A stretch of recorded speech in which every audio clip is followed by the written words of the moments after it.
What is up, everybody? This is after week 9, heading into week 10. I've got 3 Dynasty trades involving Keaton Mitchell. And this is pulling all of these from dynastydaddy.com and not affiliated with them, but do think it's an incredible tool.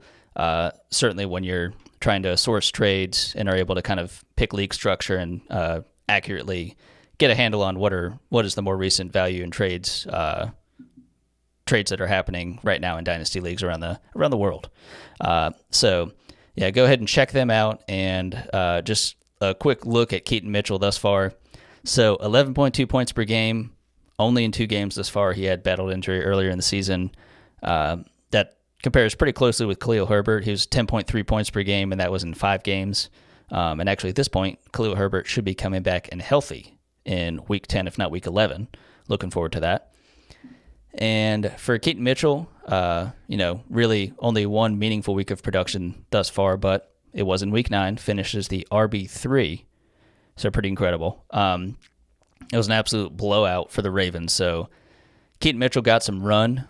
That was, of course, behind Gus Edwards and Justice Hill, but, Keaton Mitchell and Justice Hill, I think, have a similar, smaller but incredibly quick burst. I know Keaton Mitchell, I guess, in terms of 40 times is a little bit quicker than Justice Hill, but definitely a thunder and lightning dynamic, whether it be Gus Edwards and either of these two guys. In terms of keep trade cut, he is the RB44, and he is one behind his running mate in Gus Edwards and one in front of another rookie phenom in Jaleel McLaughlin of the Denver Broncos, a guy who I'm a huge fan of as well. I've got him in my dynasty ranks at RB58, and you could go check out my full rankings at goingfor2.com. So jumping into the first of the 3 deals related to Keaton Mitchell. So I've got 12 teams start 10 PPR half-point tight end premium, and this is an interesting one. I had battled a little bit back and forth with it. Keaton Mitchell, Justin Fields, and Tyson Bagent for Jalen Waddle. And this is super flex. You have to consider if you're certainly getting 2 quarterbacks on one side and not another quarterback on the other side. It is, however, a strong dynasty wide receiver in Jalen Waddle. And at this point, I think this is capitalizing on Keaton Mitchell having that big boom week and throwing him in with these other 2 guys. Because at this point, these are the 2 Bears quarterbacks. For Fields, I think he'd gotten some limited practices in. I would think he's going to be starting in week 10. As of this recording, there's no indication thus far, and Tyson Bagent had his worst outing thus far as a starter in week 9. But looking back at plenty of other rookie quarterbacks, the Trevor Lawrences, as of this season, Bryce Young, plenty of quarterbacks, regardless of draft capital, have those tough multi-interception games in the rookie seasons. But looking at this, I'm not the biggest believer in Justin Fields, but if I'm seeing this as Justin Fields may or may not still be in the Bears next season, Tyson Bagent is an incredible story. D2 Shepherd University, getting a chance to be making the team, let alone actually getting starts in his rookie season. Unbelievable story. And I want to believe in some kind of weird scenario that he ends up maybe getting the chance to keep starting, whatever that looks like. The Bears do have their own first-round pick. They have the Carolina Panthers' first-round pick, begrudgingly. So I'd be hard-pressed to think that they're not going to pick a quarterback with one of those 2 picks. If they'd rather run with one or both of these guys into next season and use the other 2 picks elsewhere or trade, they could. But if I'm just looking at this trade as it is and thinking positively for one or both of these quarterbacks, I'm going on the Keaton Mitchell side. I like Jalen Waddle. Again, he's second fiddle to Tyreek Hill until Tyreek Hill is done playing wide receiver in the NFL. And even at that point, I do like the offense tremendously in Miami. But again, a lot of weapons, Devon Achane, so a lot of mouths to feed there. Deal number 2, 12-team start 10 PPR half-point tight end premium. This one is the biggest trade of the 3. We've got Keaton Mitchell, Tyler Scott, Devonta Smith, 2024 first, and another 2024 first. All of that for Jamar Chase, Austin Eckler, Treylon Burks, and a 2026 fourth. Because if you're going to do this deal, why not put in the sweetener of a 2026 fourth? So whenever I see a deal and it involves one of the Justin Jeffersons, the Jamar Chases, it's almost an automatic that I would pick that side, barring something bananas on the other side. And the bananas on the other side, no offense, is not Keaton Mitchell or Tyler Scott. When I also see it's Jamar Chase and Austin Eckler, I can leave out Treylon Burks, obviously leave out the fourth. It's essentially Jamar Chase and Austin Eckler for Devonta Smith and 2024 firsts. It's the Jamar Chase side, no doubt in my mind.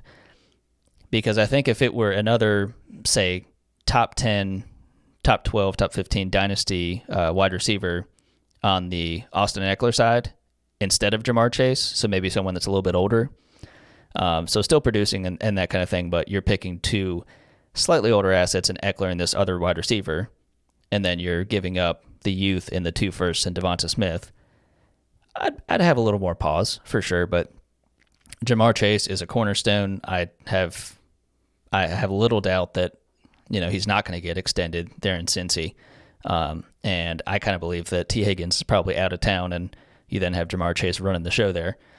So when I see that, Austin Eckler, he's not done yet, and even if he's done in the next year or two, which I think is a bit pessimistic, especially with how he's utilizing that offense, I'll take that production. I'll take Jamar Chase's production and the length of that production as a younger stud superstar wide receiver. Devonta Smith, he had a tremendous season last year. He got off to a pretty slow start, and now with the injury of Dallas Goedert, I expect him to be a better weapon for Jalen Hurts going for the rest of the year. Those 2024 firsts, unless I'm seeing, knowing that those are say the 102 and 101 and 102 or 101 and 103 or something to that effect, that could change it for sure. But I mean, it's Jamar Chase and Austin Eckler. Treylon Burks likely becomes nothing, but if he does, that's the lottery ticket you're scratching. So Jamar Chase by landslide. Jumping over to the final deal of this trio related to Keaton Mitchell. This one is Jake Ferguson, Calvin Ridley, and Amari Cooper for Keaton Mitchell, Darnell Washington, and a 2024 first. So this one, I can play both sides on this one. I understand if you're competing this year and, certainly with Amari Cooper's production thus far and with how well Jake Ferguson has been doing, certainly as of the last 2 weeks, I understand if you're in need of an extra wide receiver and a tight end that, if you don't have the top 2, top 3 guys, you're essentially streaming. And Jake Ferguson is a fine plug in there. I will say, though,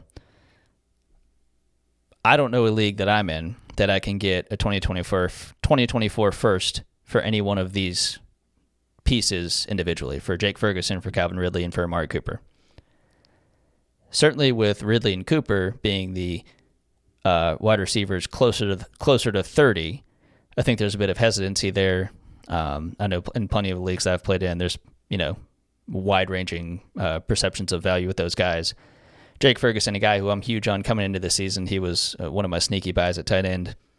It's been paying off tremendously considering the Dallas Cowboys drafting Luke Schoonmaker and making everyone believe that Jake Ferguson is dust. He is not. But getting back Keaton Mitchell and Darnell Washington in this, I certainly don't love the prospect of what Darnell Washington's going to be as a productive tight end for fantasy in this year, or really in the future. But if I can get that 2024 first in Keaton Mitchell, I would take that. And certainly if I'm a rebuilding team, I would send off those other 3 pieces and get Keaton Mitchell and Darnell Washington in that 2024 first. So a little bit tough to see those 3 go, but I can do it. Well, thank you all for stopping by. Go ahead and please subscribe, go down in the comments. Please let me know, what do you think about these 3 deals? Would you think something different or, at a point of your own? Maybe is there a deal you've either done or are thinking of doing related to Keaton Mitchell? love for you to throw those down in there. We'll get a chance to talk back and forth and, see what you think about it. And yeah, absolutely, go ahead and check the description. I've got some Father Dynasty merch if you're looking for Dynasty Daddy sweatshirt, Father Dynasty t-shirt. I traded the 101, one of my favorites in my opinion. Go ahead and check that out and use the promo code Daddy10. Get 10% discount on that. But yeah, happy Dynasty.